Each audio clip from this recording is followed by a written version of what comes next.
So the reason I went through and tested these is that I needed to see what the actual current draw was, and that way I could figure out what kind of wiring I needed in my equipment. When you look at these on Amazon, it's actually very confusing. They're rated in watts, and if you were to take that number and divide it across 12 volts, in this case 380 watts divided across 12, you're going to be upwards of 30 plus amps per light. Luckily, doing this test, that's simply not true. It seems like in the Amazon world, most of the wattages are rated in an incandescent value. So if this was an incandescent bulb, that's what it would draw, or that's the illumination that it would equal to. As you saw here, these ones that are supposed to be rated at 380 watts are actually only drawing 3.8 amps, and the other one's drawing a little over 3, so that's roughly 60 to 80 watts, whatever the math equates to. So that's a lot lower. That means our wire gauge can be smaller. Some of these switches can just handle them and you don't need a relay to switch the current. So that's good news.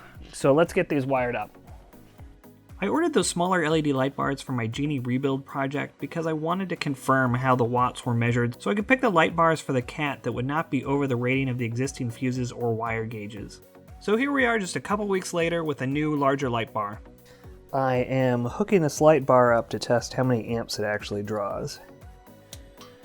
And unfortunately I got my bearing on my work desk, so I've got it sitting on this messy drawer. So let's see here.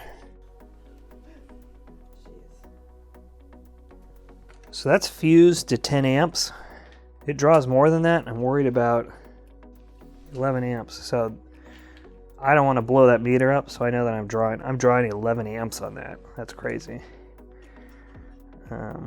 Let's go test it outside.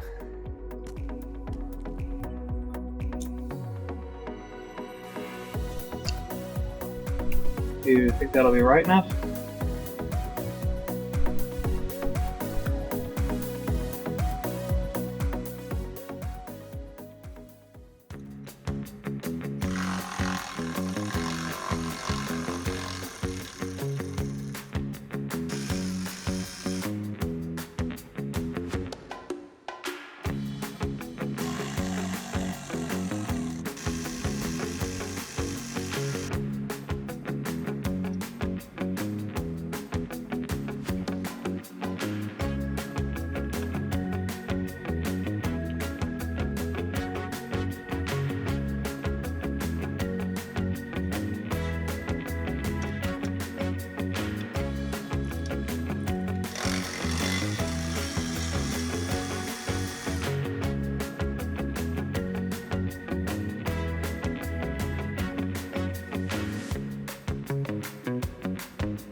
Alright.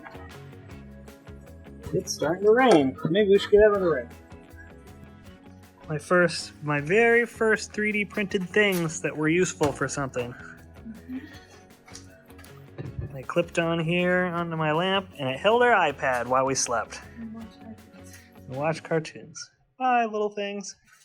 So I picked up this box of connectors on Amazon and they match what's on the tractor. So that way I don't have to cut any ends off and I can always put the other lights back. That should be pretty easy. What I do want to do is get one of these ends made up, get that on the tractor. So let's start with that. So we know it's going to be this side. We know we need solid pins.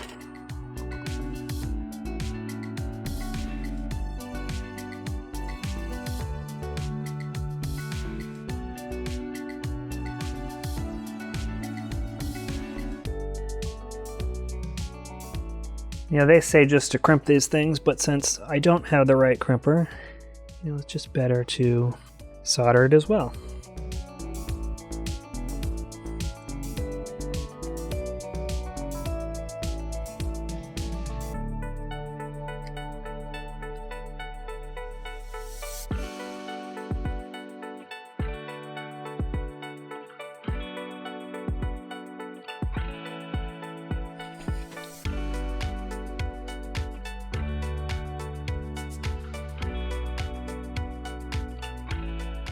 Okay, so those look pretty good. I don't want to put them in here yet till I figure out how I'm mounting it. Let's go out to the tractor and figure this out.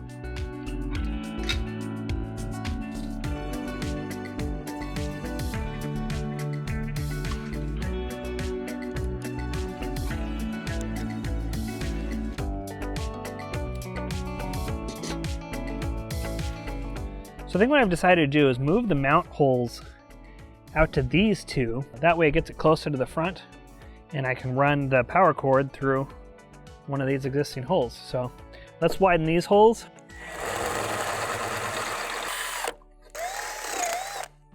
Let's put a little countersink on them.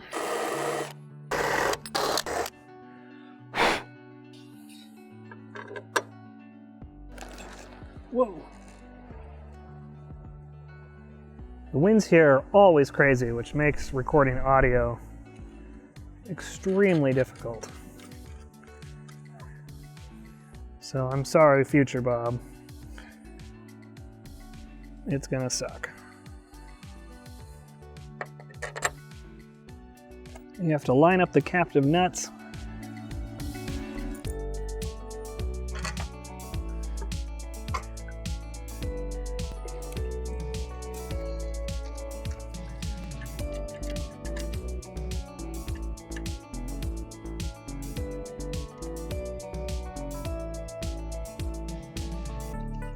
That looks pretty great.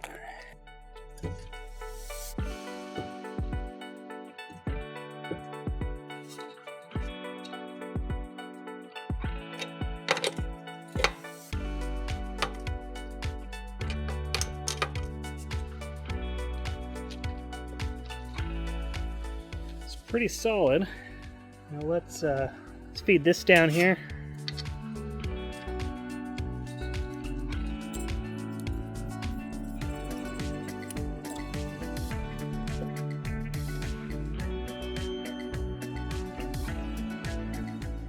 Okay, I'm gonna just push these in here.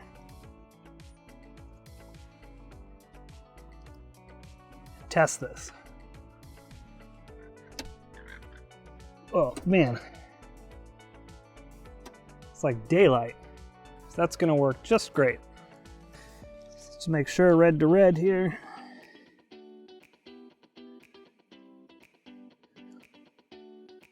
Okay, these say you just push them straight through.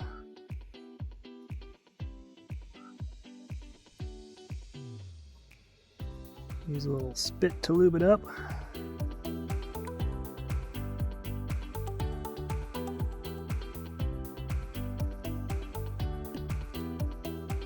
Feel like those are in there good. Let's connect it and test it.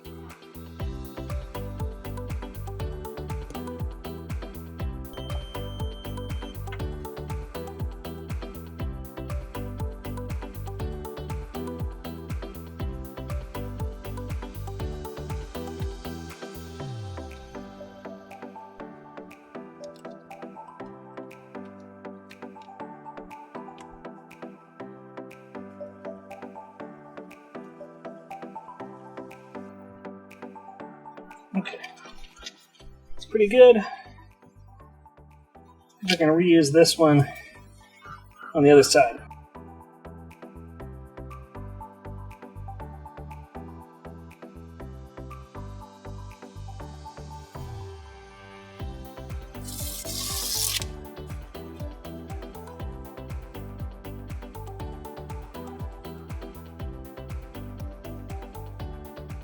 So this is what I was worried about.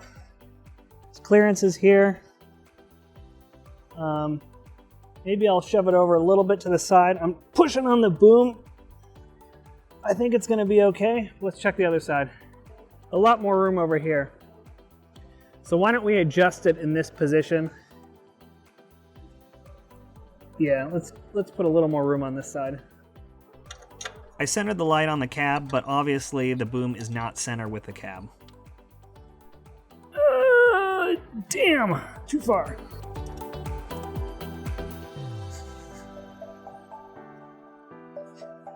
Oops.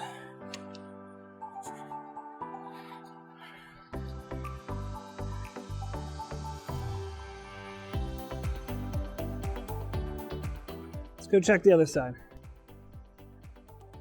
Still lots of room over here. Maybe I'll pull it over just a little more.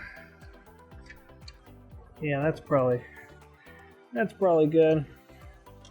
Obviously, we'll have to adjust the angle once it gets a little darker. Yeah, that's pretty great now. Probably a good chance it's not going to sway that much. Yeah, that looks great.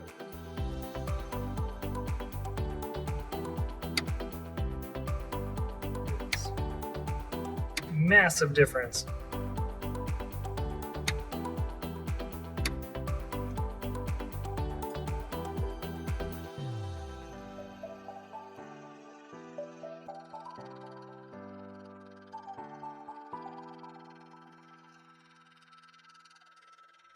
So the plan on the back here is to use these. There's one hole there, maybe one there, and one up here, and mount the bar to that.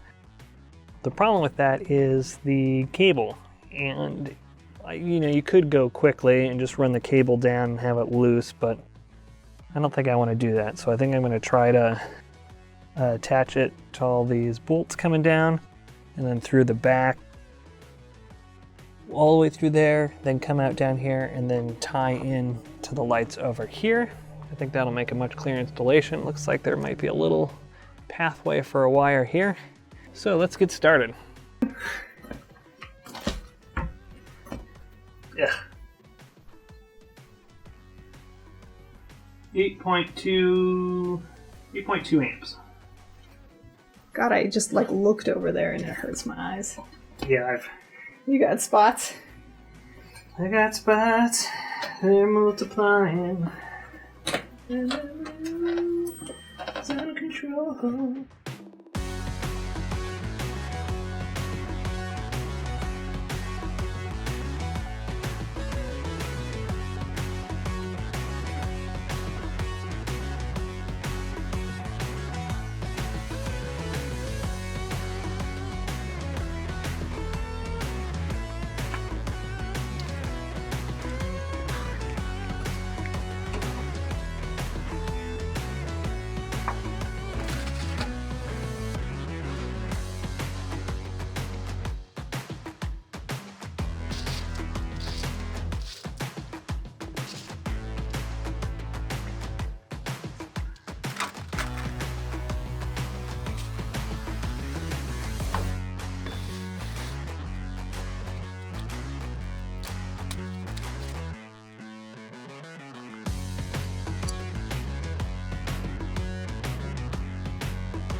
So I have a bunch of these clips that I will unthread the other nuts, and I'll put these in there.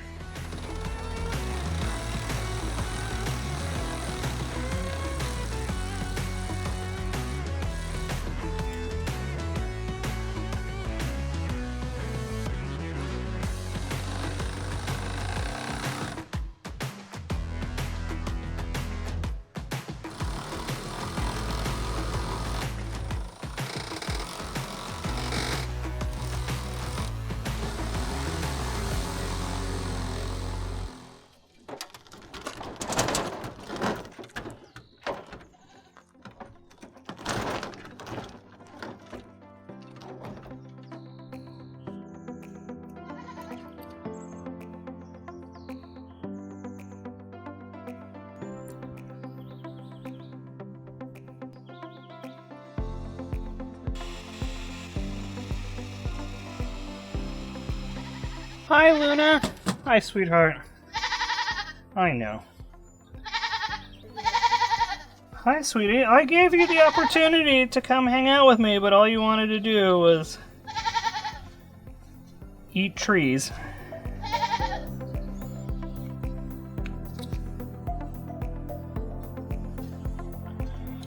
There we go. Put the seal back in.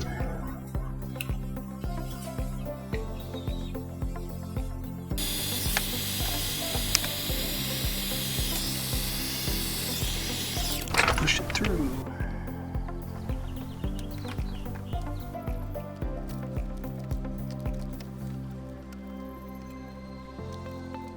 Okay, it's connected on the other side.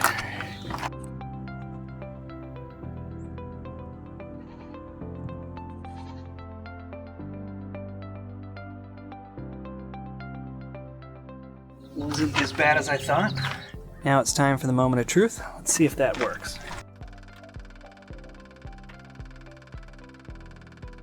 Hey, awesome.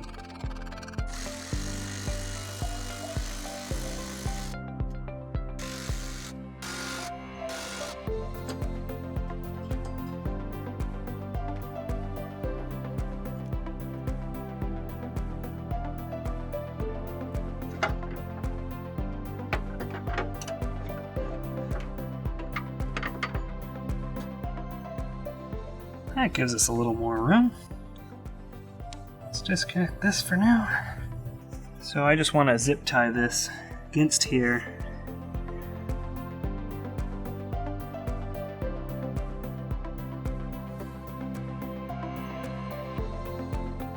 Next thing I want to do is just seal this plug.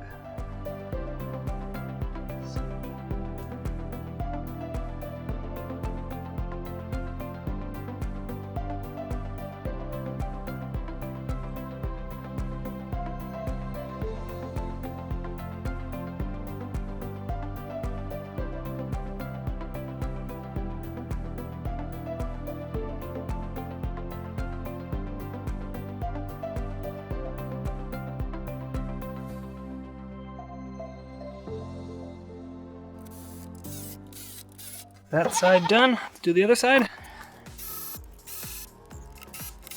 Now I'm just going to disconnect the light on the other side so we don't blow the fuse.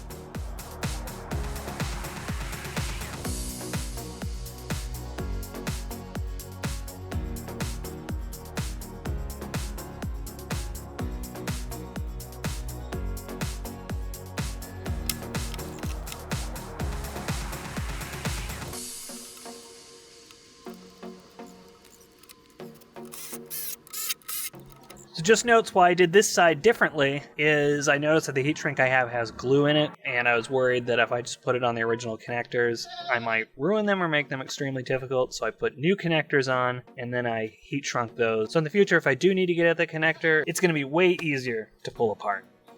Okay, let's take a look at this cable path. See, it goes through here.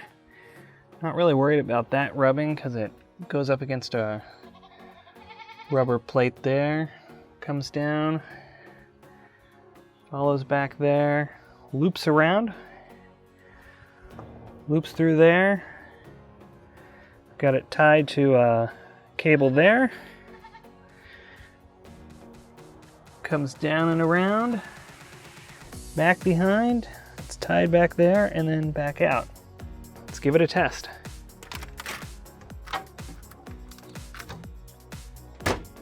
It's on there really well. That's going to complete the install of the LED lights in the front and the back. So far the front ones have been amazing. These back ones are so much better than what we had before. I feel like the lights that are on here kind of just limp you home. You can't really do any real work with them. I feel like these are going to let you do some real work. I've got some side LEDs that I'm going to get on here too, but I need to build some mounts for it. So I plan on using this probably later tonight, so I wanted to get this buttoned up.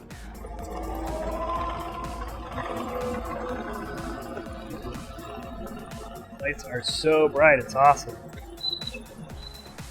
Just need to get those side lights on and get a bunch of lights on the compactor. Things are gonna be great. I feel like this is really going to help out for night working, especially when it gets dark here at 4:30 to 5 o'clock right now. I work till then, so I want to come home, maybe push dirt around for a couple hours. I feel like these are really going to help out with that. So that being said, that's going to wrap this video up. So thanks again for watching. Please like and subscribe, really helps the channel, and I'll see you on the next one. Oh my God, I think she's having a ton of fun. It's a cloud of smoke and debris.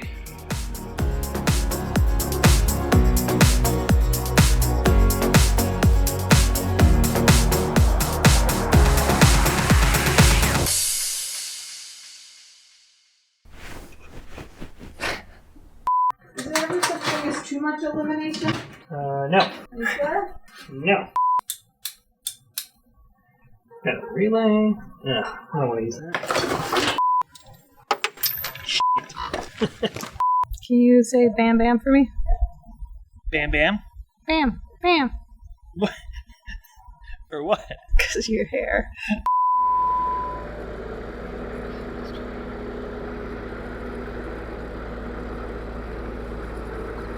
Oh, come on, Colin. The neighbors are trying to sleep.